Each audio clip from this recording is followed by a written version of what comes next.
Hello મિત્રો, કેમ છો? સરસ્વતી માધ્યમિક કન્યા વિદ્યા મંદિર નવા થોરાળાના ઓનલાઈન શિક્ષણમાં આપ સર્વેનું સ્વાગત છે.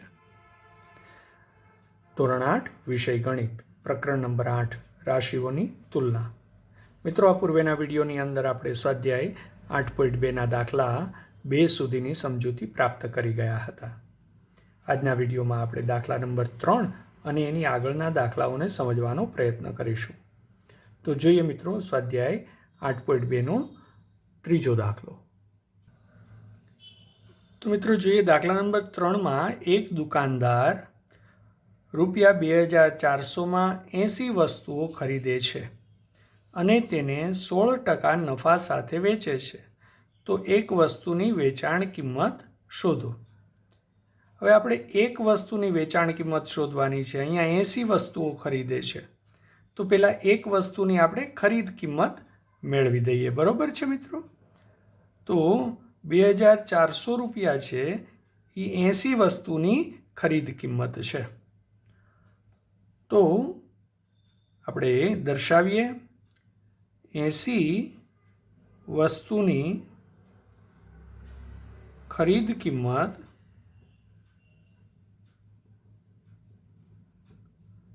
₹2400 છે. તેથી એક વસ્તુની ખરીદ કિંમત બરાબર કેટલી થશે?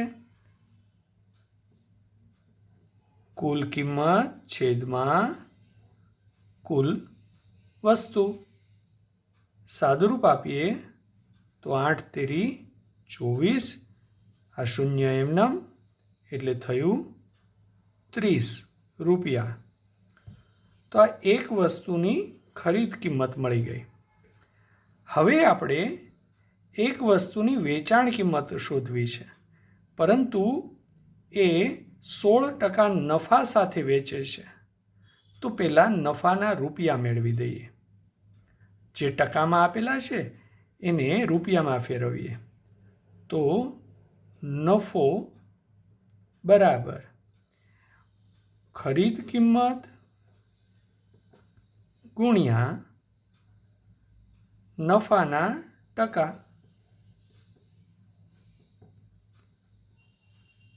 તો ખરીદ કિંમત છે ₹30 ગુણ્યા નફો છે 16%, એટલે 16/100. આપણે નફો છે એ રૂપિયામાં મેળવવો છે. તો આપણે જે નફો ટકામાં હોય એને રૂપિયામાં ફેરવી દેવો પડે. તો 30 ગુણ્યા 16/100, કારણ કે 16% છે. તો સાદુરૂપ આપીએ તો શૂન્ય કેન્સલ. 16 તેરી 48 છેદમાં 10, એટલે ₹4.8. એટલે ₹4.80 નફો થયો. હવે આપણે વેચાણ કિંમત શોધવી છે. તો એક વસ્તુની વેચાણ કિંમત, તો મિત્રો યાદ છે નફાનું સૂત્ર, નફો બરાબર વેચાણ કિંમત માઇનસ ખરીદ કિંમત. તો હવે વેચાણ કિંમત શોધવી હોય તો નફો વત્તા ખરીદ કિંમત. Very good. કિંમત મૂકો. નફો કેટલો છે? ₹4.80 વત્તા ખરીદ કિંમત કેટલી છે? ₹30. બેનો સરવાળો કરીએ તો આપણને મળશે ₹34.80, એટલે કે ₹34.8. હવે ₹8 લખો, 80 લખો કે 800 લખો, પોઈન્ટ પછીના અંક પછી ગમે એટલા શૂન્ય લખો, એનો કોઈ કિંમતમાં બદલાવ થતો નથી. એટલે ₹34.8 લખીએ અથવા ₹34.80 લખો. આ બધું સમાન છે. આ વસ્તુને ધ્યાનમાં રાખજો. તો એક વસ્તુની વેચાણ કિંમત આવી ગઈ 34 રૂપિયા ને 80 પૈસા. તો આપણે કહી શકીએ આમ એક વસ્તુની વેચાણ કિંમત રૂપિયા 34.80 છે. તો સમજાયું મિત્રો? સરસ. હવે જોઈએ દાખલા નંબર 4ને સમજીએ. તો જોઈએ મિત્રો, દાખલા નંબર 4માં એક વસ્તુની કિંમત 15,500 હતી. તેના પર રૂપિયા 450નું સમારકામ કરવામાં આવ્યું. જો તેને 15% નફા સાથે વેચવામાં આવે તો તે વસ્તુની વેચાણ કિંમત શોધો. તો આપણને શું આપેલું છે એ જોઈએ. વસ્તુની કિંમત આપી છે એટલે એક વસ્તુની ખરીદ કિંમત અથવા મૂળ કિંમત બરાબર રૂપિયા 15,500. એના ઉપર સમારકામનો ખર્ચ આવ્યો. સમારકામનો ખર્ચ રૂપિયા 450 આવ્યો. તો હવે વસ્તુની પડતર કિંમત કેટલી થઈ જાય? તો કે ખરીદ કિંમત વત્તા વધારાનો ખર્ચ, જેને ખરાજાત પણ કહેવાય. તો ખરીદ કિંમત છે 15,500 વત્તા ખર્ચ હતો 450. તો કુલ પડતર કિંમત થઈ ગઈ 15,950 રૂપિયા.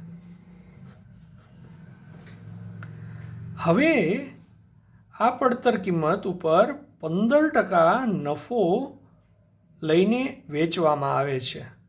તો વેચાણ કિંમત શોધવી છે.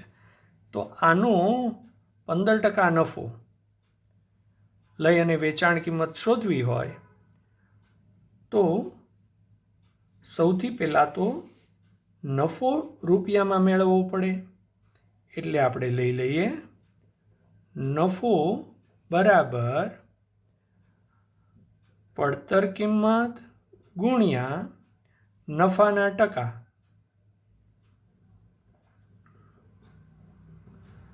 તો પડતર કિંમત છે 15,950 રૂપિયા અને નફાના ટકા છે 15%. એટલે 15/100. આપણે એને રૂપિયામાં ફેરવવું હોય એટલે એને 15/100 લખીએ. સાદુરૂપ આપીએ તો આ શૂન્ય કેન્સલ. 1,595 ગુણ્યા 15 કરીએ એટલે 23,925 મળે. છેદમાં 10 રૂપિયા. તો છેદમાં 10 છે એટલે 1 પોઈન્ટ કાપીએ તો આપણને મળશે 2,392 રૂપિયા અને 50 પૈસા. તો આ થઈ નફો રૂપિયામાં. તો આપણને પડતર કિંમત છે, નફો છે, તો એના ઉપરથી વેચાણ કિંમત મળે. વેચાણ કિંમતનું સૂત્ર આપણે જાણીએ છીએ. તો વસ્તુની વેચાણ કિંમત બરાબર નફો વત્તા ખરીદ કિંમત, મૂળ કિંમત અથવા પડતર કિંમત. તો પડતર કિંમત હતી 15,950 વત્તા નફો હતો 2,392.5 રૂપિયા. તો હવે એ બેનો સરવાળો કરીએ તો કેટલા મળે આપણને? 18,342 રૂપિયા ને 50 પૈસા. તો આટલા રૂપિયા વેચાણ કિંમત થાય. તો આપણે કહી શકીએ કે આમ વસ્તુની વેચાણ કિંમત ₹18,342.50 એટલે કે 18,342.50 રૂપિયા એની વેચાણ કિંમત થશે. સમજાયું મિત્રો? સરસ. તો હવે જોઈએ આપણે દાખલા નંબર 5ને સમજવાનો પ્રયત્ન કરીએ. તો મિત્રો સમજીએ દાખલા નંબર 5માં એક VCR અને ટીવી ₹8,000નું એક એમ ખરીદવામાં આવ્યા. એટલે કે VCRની એક કિંમત ₹8,000 અને ટીવીની કિંમતે ₹8,000. એટલે એક VCRની કિંમત 8,000 અને એક ટીવીની કિંમત ₹8,000 એમ ખરીદવામાં આવ્યા. દુકાનદારને VCR પર 4%ની ખોટ ગઈ અને ટીવી પર 8%નો નફો થયો. તો આ વ્યવહારમાં થયેલ નફો કે ખોટ ટકાવારીમાં શોધો. તો મિત્રો પહેલાં તો આ ખરીદ કિંમત આપેલી છે. આપણે બંને માટે અલગ અલગ વિભાગની અંદર ગણતરી કરીએ. અહીંયા પહેલાં VCR માટેની ગણતરી કરીએ અને અહીંયા ટીવી માટેની ગણતરી કરીએ. બરાબર છે? તો VCRની એક VCRની ખરીદ કિંમત બરાબર ₹8,000. હવે વેચાણ કિંમત આપી નથી પણ ખોટ આપી છે. 4%ની ખોટ ગઈ. તો ખરીદ કિંમત ઉપર 4%ની ખોટ ઉપરથી આપણને વેચાણ કિંમત મળે. તો સૌથી પહેલાં કેટલી ખોટ ગઈ આપણે એ ખોટ છે એ રૂપિયાની અંદર મેળવી દઈએ. તો VCRના વેચાણમાં થયેલી ખોટ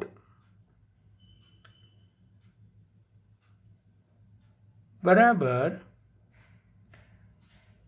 ₹8,000 એની ખરીદ કિંમત ગુણ્યા ખોટ 4%ની એટલે 4/100. સાદુરૂપ આપીએ તો 2 0 કેન્સલ, 4 × 32, પાછળ શૂન્ય એમનેમ. તો ₹320ની વેચાણમાં ખોટ થઈ. તો આપણને VCRની વેચાણ કિંમત શું મળે? તેથી VCRની વેચાણ કિંમત બરાબર, હવે જુઓ મિત્રો, ખોટનું સૂત્ર શું છે? ખરીદ કિંમત માઇનસ વેચાણ કિંમત. તો વેચાણ કિંમત બરાબર શું થઈ જાય? ખરીદ કિંમત માઇનસ ખોટ. બીજી રીતે હંમેશા યાદ રાખો, ખોટ થઈ હોય તો વેચાણ કિંમત છે ખરીદ કિંમત કરતાં ઓછી હોય. એટલે ખરીદ કિંમતમાંથી ખોટ બાદ કરો તો વેચાણ કિંમત મળે. તો ખરીદ કિંમત ₹8,000, એમાંથી ખોટ ₹320 બાદ કરીએ તો આપણને વેચાણ કિંમત મળે ₹7,680. આ એની વેચાણ કિંમત થઈ. આને આપણે કહી દઈએ પરિણામ નંબર 1. હવે ટીવી માટે વેચાણ કિંમત શોધીએ. તો એક ટીવીની ખરીદ કિંમત કેટલી હતી? તો કે ₹8,000 હતી. હવે એમાં એને 8%નો નફો થયો. તો ટીવીના વેચાણ માં થયેલ નફો બરાબર ખરીદ કિંમત ગુણ્યા નફો ટકામાં 8% એટલે 8/100. તો સાદુરૂપ આપીએ મિત્રો તો શું મળે? 8 64 એટલે 640 રૂપિયા એને નફો થયો. તો હવે એની વેચાણ કિંમત શું થાય? ટીવીની વેચાણ કિંમત બરાબર નફો થયો એટલે ખરીદ કિંમતની અંદર નફો ઉમેરવાનો એટલે વેચાણ કિંમત મળે. તો ખરીદ કિંમત પ્લસ નફો એટલે ખરીદ કિંમત 8000 રૂપિયા પ્લસ નફો 640 રૂપિયા એટલે 8640 રૂપિયા છે એ આપણને વેચાણ કિંમત મળી. એને આપણે કહીએ પરિણામ નંબર 2. હવે આપણને કીધું છે આ વ્યવહારમાં થયેલ નફો કે ખોટ ટકાવારીમાં શોધો. હવે આ બે વસ્તુ વેચી તો એકંદરે નફો થયો કે ખોટ ગઈ?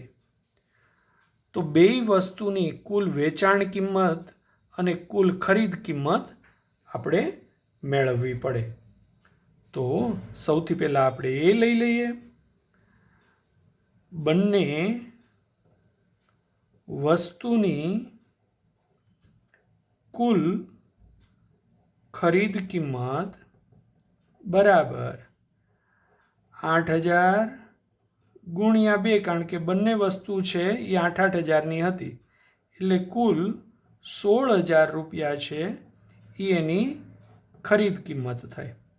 અને હવે બંને વસ્તુની વેચાણ કિંમત શોધીએ, જે અહીંયા આપણને પરિણામ 1 અને 2માં આપેલું છે. તો બંને વસ્તુની કુલ વેચાણ કિંમત બરાબર વીસીઆરની વેચાણ કિંમત 7,680 અને ટીવીની વેચાણ કિંમત 8,640. આ બંનેનો સરવાળો કરીએ તો આપણને મળે 16,320 રૂપિયા. તો આ કુલ વેચાણ કિંમત થાય. તો મિત્રો કુલ વેચાણ કિંમત અને કુલ ખરીદ કિંમતમાં વેચાણ કિંમત છે એ ખરીદ કિંમત કરતાં મોટી છે, માટે એકંદરે નફો થયો હોય. તો આપણે કહી શકીએ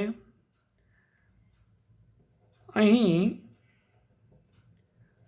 વેચાણ કિંમત એ ખરીદ કિંમત કરતાં વધારે હોવાથી એકંદરે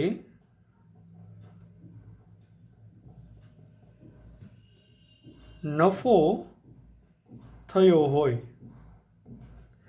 હવે નફો કેટલો થયો? તો વેચાણ કિંમતમાંથી ખરીદ કિંમત બાદ કરીએ એટલે આપણને નફો મળે. તો નફો બરાબર વેચાણ કિંમત માઇનસ ખરીદ કિંમત બરાબર 16,320 રૂપિયા છે એ વેચાણ કિંમત કુલ હતી, એમાંથી કુલ ખરીદ કિંમત 16,000 રૂપિયા આપણે બાદ કરીએ તો આપણને મળશે 320 રૂપિયા નફો થયો. એકંદરે નફો 320 રૂપિયા થયો. જ્યારે ખરીદ કિંમત 16,000 રૂપિયા હતી ત્યારે નફો એટલો થયો. તો આપણે એને ટકાવારીમાં શોધવું છે તો સીધા સૂત્રની મદદથી પણ મેળવી શકીએ, અથવા તો ત્રિરાશિ મૂકીને કે 16,000 રૂપિયા ખરીદ કિંમત હતી ત્યારે નફો 320 રૂપિયા, તો 100 રૂપિયા ખરીદ કિંમત હોય ત્યારે નફો કેટલો, એ રીતે ત્રિરાશિથી પણ મૂકી શકાય અને સીધો નફો ટકામાં એમ પણ મેળવી શકાય. તો એનું સૂત્ર છે નફો છેદમાં ખરીદ કિંમત ગુણ્યા 100. તો નફો છે 320 રૂપિયા છેદમાં કુલ ખરીદ કિંમત હતી 16,000 રૂપિયા ગુણ્યા 100. સાદુરૂપ આપીએ તો આ 1 શૂન્ય કેન્સલ, આ 2 શૂન્ય કેન્સલ, 16 દુ 32, તો આપણને મળ્યું 2%. તો એકંદરે 2% નફો થયો.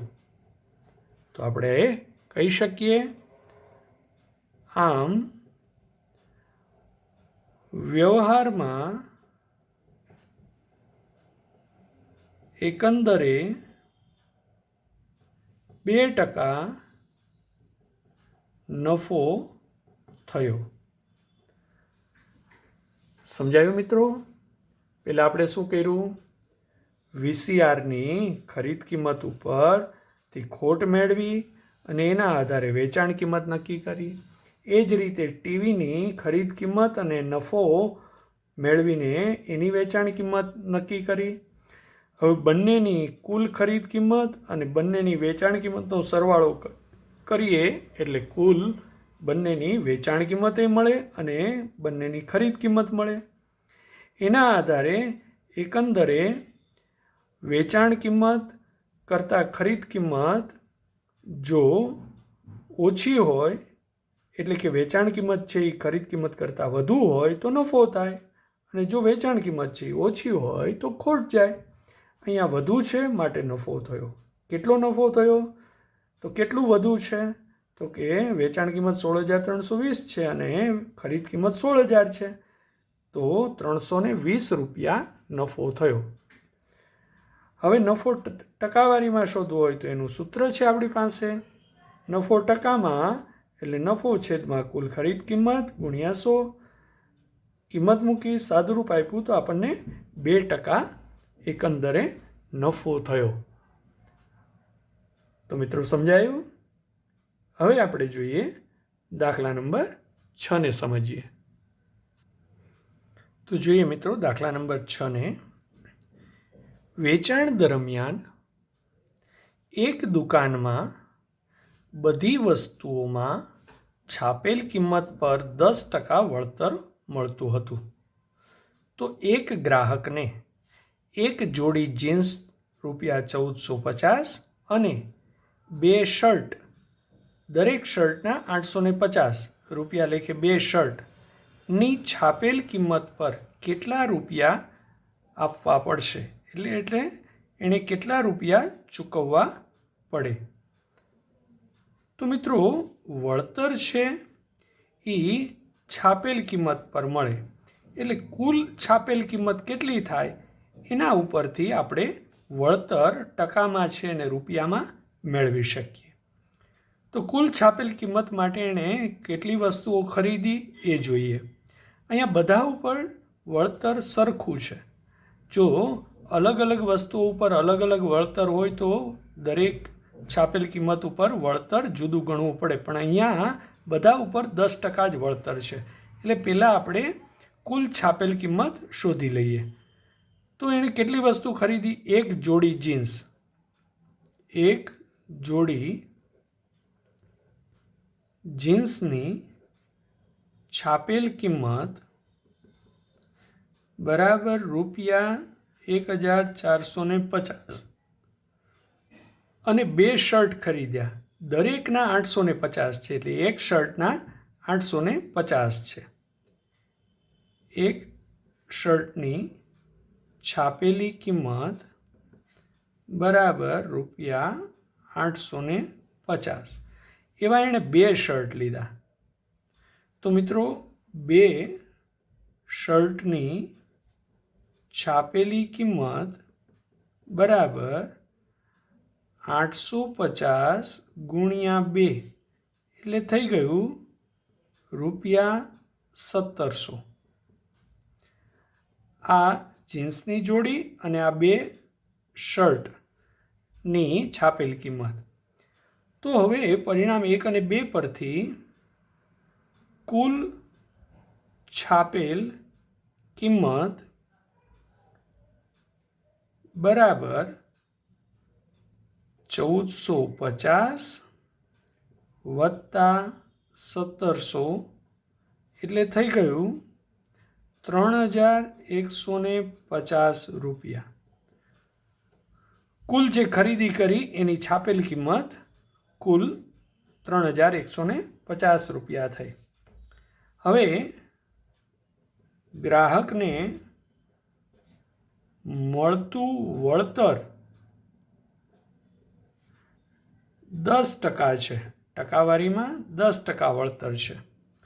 તો એ કુલ છાપેલ કિંમત ઉપર 10% વળતર એટલે કેટલું વળતર? તો એ જે વળતર આવે એને આપણે કુલ છાપેલ કિંમતમાંથી બાદ કરીએ એટલે ચૂકવવી પડતી રકમ થાય. તો પહેલાં તો કુલ છાપેલ કિંમત 3150 છે, એનું 10% વળતર એટલે કેટલું વળતર? તો પહેલાં વળતર રૂપિયામાં મેળવીએ. ગ્રાહકને મળતું વળતર રૂપિયામાં જોઈએ છીએ, આ ટકામાં છે. તો 3150 છાપેલ કિંમત ઉપર વળતર હોય એટલે 3150 છાપેલ કિંમત એના 10% એટલે 10/100. તો આનું સાદુરૂપ આપીએ તો મિત્રો શું મળે? 315 રૂપિયા વળતર થયું. હવે ગ્રાહકે ચૂકવવાની રકમ, ગ્રાહકે